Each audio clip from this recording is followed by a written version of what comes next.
We're at the Perl conference 2018. It's very exciting for us to be able to continue to say that. For those of you who've been around for a while know that we used to have a different name for this conference because there was some confusion for a while. But talk about confusion, people who are not in the Perl community did not know what that other acronym meant. It was just an immediate sort of confusion. So we just get to call it what it is now, right? It's the Perl conference. So as Lena said, I'm Jim Brandt. I'm the president of the Perl Foundation.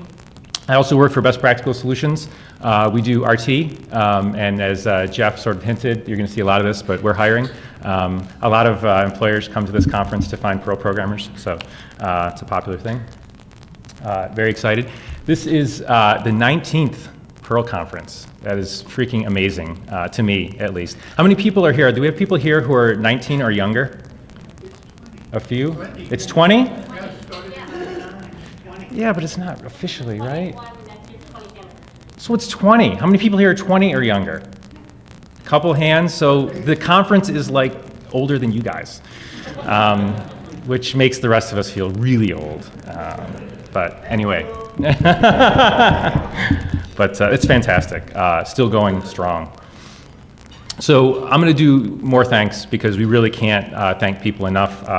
Lena's slide was much better because she had the names of all of the organizers, but I want to thank her as well for all of the work that everyone has put in. It really is a year-long effort. People were already talking about next year, so this really is something that people work on for the entire year to make sure that all this can come together.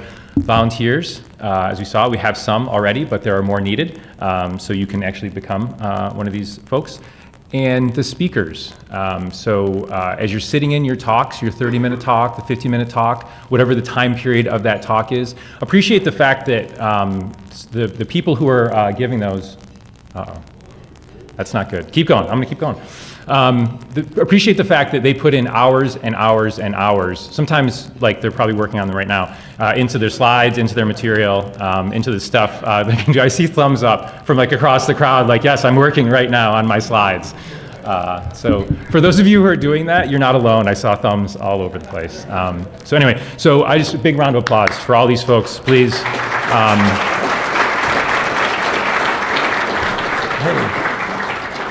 That is not keynote. I am not making that effect. It's not my fault. I really try to restrain myself with keynote. There's so much you can do. I'm not sure if that's even in keynote, but I'm going to have to check later. That would be the scroll effect. Okay, another big thank you. Nothing that we do would be possible. And when I say things that we do, I mean both everything that you're seeing in the conference today, but also the Perl Foundation. We are a foundation, so we accept donations and then we try to distribute those out into the Perl community. So really it is about the come and go of money. So without these people, none of that would be possible. So please, huge round of applause for all of these sponsors, which make everything possible, everything.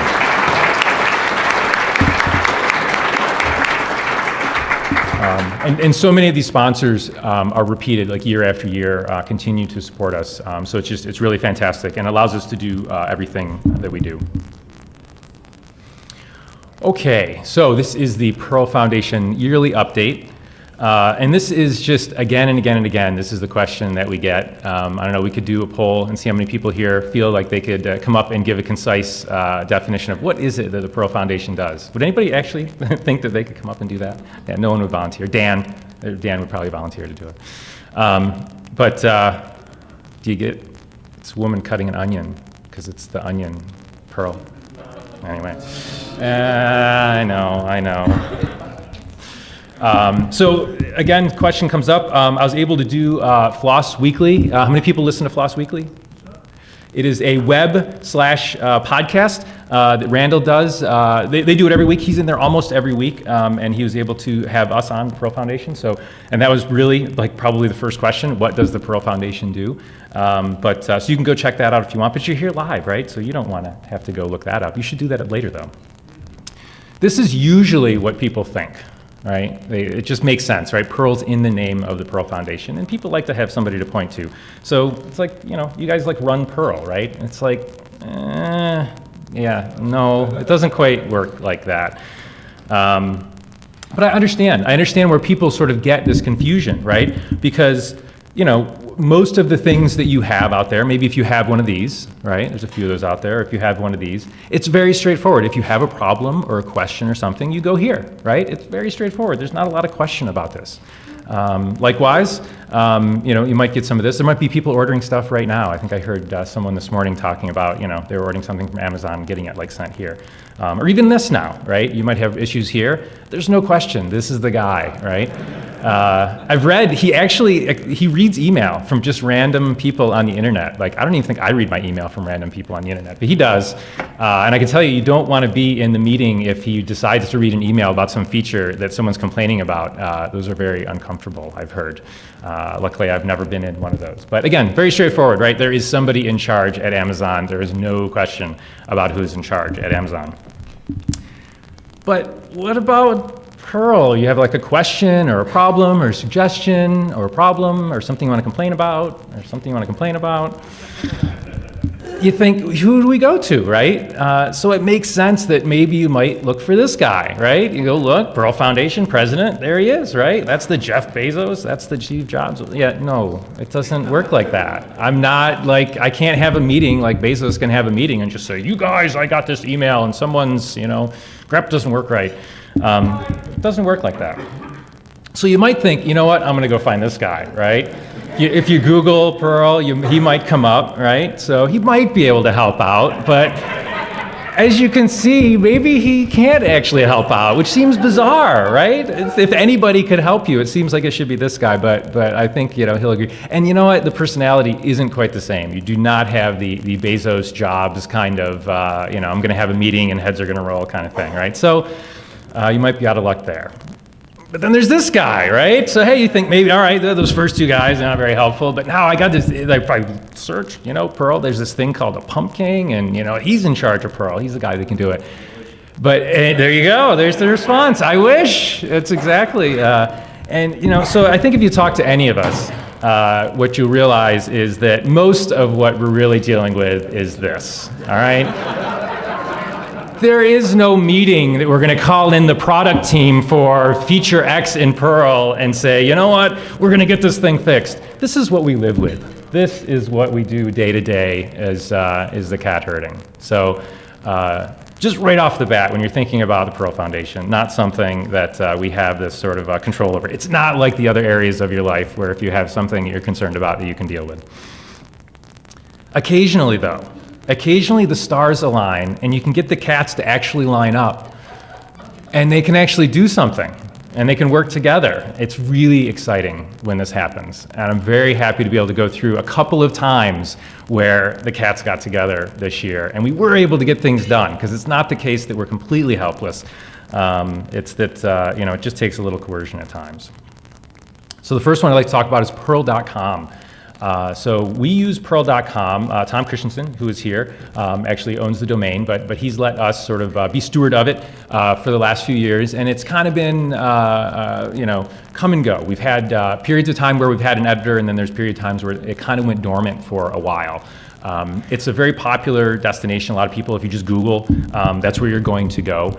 And I'm very excited that over the past year, actually starting at the conference last year, David Farrell, who's here, we were talking about, he was doing Perl tricks. About the time that Perl.com kind of got quiet, he started doing Perl tricks with similar kind of content, right? Just stuff going on in Perl. And starting at last year's conference, we emailed afterwards, we started to get together, and we were able to work from roughly June-ish last year through to around December, around Christmas.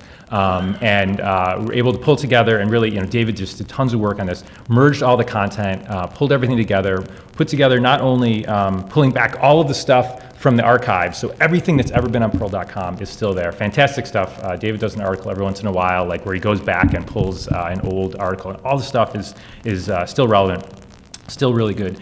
And we're able to put it all together and build in a process where all of you can contribute right on GitHub if you have content. So you can write an article, there's a whole process that goes through, it gets built into the site, it's fantastic. So all the cats came together and we got something done, and we fixed a problem that a lot of people had noticed, like, oh, it's been a while since the content on Perl.com has been updated. Now there's content like crazy, like at least every week, sometimes more often. Tons of different authors, so if you haven't contributed yet, this is one of the things that you can jump on. It's as things for the Perl Foundation go, this is one of the things that you can jump in, and it's a fairly low effort, and it will have a finite done date, as in when you put the article in, you're done. So not all things in TPF are like that. So this is a good one to get started with. That's fantastic. So thanks to David for all of his work on that. I just want to do a quick, awesome.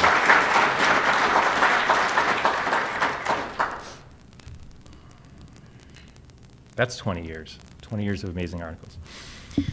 Another one that we're going to be able to roll out very soon is the Perl Foundation website, which also was very long in the tooth. There was kind of an interesting system that we had set up a long time ago where we used the social text wiki as a way to drive content to the Perl Foundation site. It was really cool when we first set it up, but then we went through a few generations of people, and people didn't really know how to use it to push forward, and it got so that we couldn't really upgrade. So things are kind of in a weird state, and thus the content on the site got kind of stale, similar to the Perl.com story. I'm very happy to say that very, very soon, maybe this week, we'll be able to replace that site with a new version of the site. Again, we brought over all the content, much like the Perl.com setup. How did this happen? How did we get this pulled off? So there was a class, the CIS 480 class at Niagara University. Niagara University is up near Buffalo, where I live.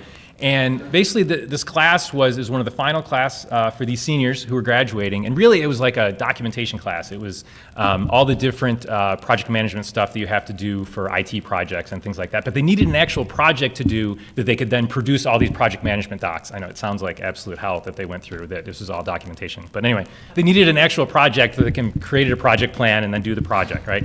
So I got in touch with them, and I'm like, I got a project you could do. How do you want, maybe you want to convert a website for me, right? And it was perfect because it wasn't a huge amount of effort, and it wasn't a huge amount of coding, but it had enough steps, and there was enough stuff that they had to do that they could do all the stuff they had to do. So Danny Allen and all the other folks that were in this team in this class went through, and throughout the semester, while they're doing all the stuff they had to do for the class, they converted the website, and they moved it all over. Through all of their work, we're going to get a new TPF website, and we moved it over to platform Weebly, which is a platform that has an integration with pair networks.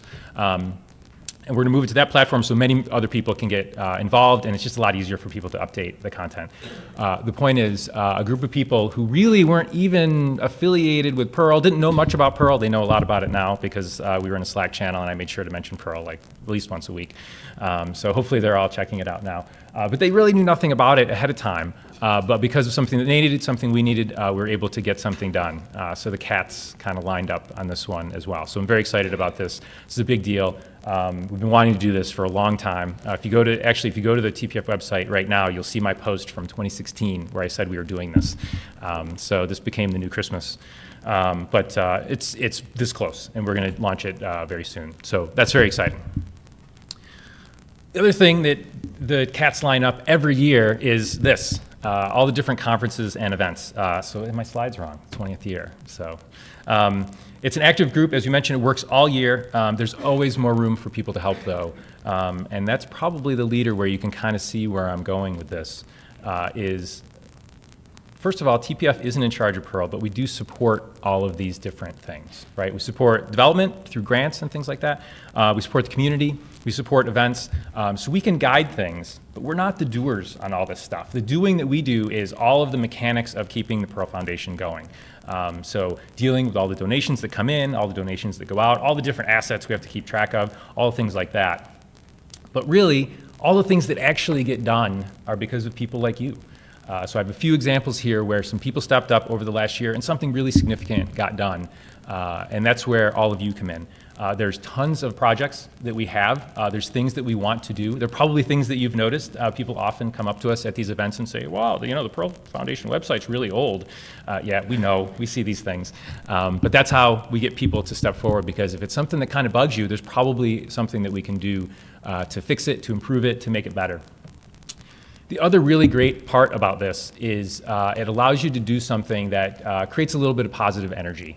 Right now, I think maybe a lot of people, there's a lot of negative energy out in the world in general right now. I think all of us work on open source, partially because it makes us feel good. We put stuff out there, make the world a little bit better place. This is other stuff that we can do very similar to that, where a little bit of volunteerism, a little bit of help, and we make something better. It's something to really think about. And again, everybody here, there's something that you can do. Literally starting at this conference, there's like all those slots open. You could just volunteer. That'd be like the first thing that you could do, is just go in and sit. And you don't even have to miss a talk, right? You can sit in the talk and you just hold up the things and let the presenter know, like Makoto's doing for me right now, what your timings are, right? So you can literally start right now. You don't have to wait. Starting at a conference, it's a gateway drug. You'll get in, and then we'll keep bugging you about new stuff that you can do. So how can you learn more, you might ask? So there's a bunch of things going on here at the conference that you can actually learn more about some of the things I'm talking about. So one, we have a TPF-based BOF, Birds of a Feather session. That's tomorrow, and there might be food. Yes, there's going to be food. We'll give you lunch. If you come, we'll give you more food. So that's something you can go to. We're going to talk about a lot of different things. You'll see it in the schedule as it's about funding, because there's people that Dan would love. We have all sorts of ideas. We just need people to help with these things. So that's some of the stuff we'll talk about. But there's a lot of other projects and things that we would like to do, and we just need someone to kind of take it and own it and go forward with it. Grants is a huge thing that I've not talked about, because there is a talk about it tomorrow. And that's where we put money back out into the community. That's where if you have a really cool project, you can actually contact us and you can make a little bit of money while you're working on your open source project.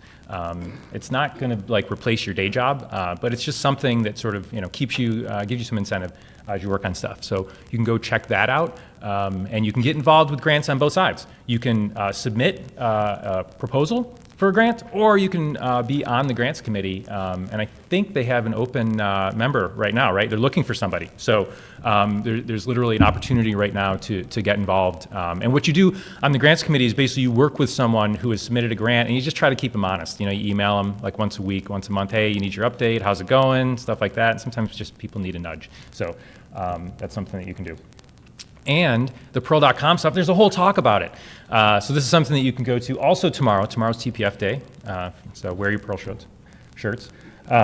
So this is all about the entire project. So I gave you like the brief version, but David's going to go through some history, some of the stuff that we went through. It was pushing the boulder up the hill. It wasn't easy all the time, but we did finally get it over the line. So you can hear all about that tomorrow. So I think my time's about up, and I want everybody to have a great conference. So thank you.